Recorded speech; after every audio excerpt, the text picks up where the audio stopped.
ឆ្ងាញ់មែនតើបងប្អូនទឹកដោះកាហ្វេអារ៉ាប៊ីកាពិតជាឆ្ងាញ់មែនតើនិងគ្រីមមែនតើបងប្អូនជាតិមែនតើណាកាហ្វេទឹកដោះកាហ្វេអារ៉ាប៊ីកាកំពុងមានការផ្ទុះគ្រប់គ្រងពីអតិថិជនប្រើប្រាស់ផ្ទាល់ខ្លាំងមែនតើតែក្រោយពិសាហើយហ្នឹងលើសួររោថា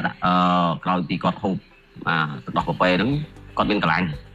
ហើយឆ្ងាញ់ហើយមានកន្លាញ់ទៀតកូនញ៉ាំថាឆ្ងាញ់ឈ្ងុយចឹងណាញ៉ាំអាខ្វេទឹកដោះកាហ្វេ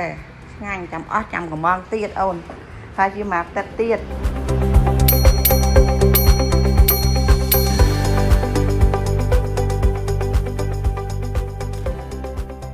អ្វីដែលកាន់តែពិសេសបងប្អូនណាថ្ងៃនេះគឺយើងមានការធ្វើ promotion ល្អថែមច្រើនមែនតើបងប្អូនណាកាហ្វេទឹកដោះកាហ្វេអារ៉ាប៊ីកា3កញ្ចប់តម្លៃត្រឹមតែ$25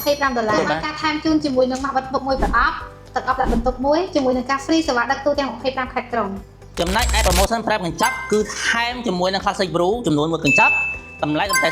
$43បូកជាមួយនឹងការថែមជូនទឹកអប់ដាក់បន្ទប់ចំនួន1និងម៉ាស់បិទមុខឲ្យស្អាតចំនួន1ផងដែររីឯ promotion បោះដុំធំនោះគឺបងប្អូនទាំងអស់គ្នាទិញចំនួន1កេសដែលមានចំនួន24កញ្ចប់តម្លៃត្រឹមតែ$180និងទទួលបានការថែមជូនជាមួយនឹងកាហ្វេ Classic Brew ចំនួន5កញ្ចប់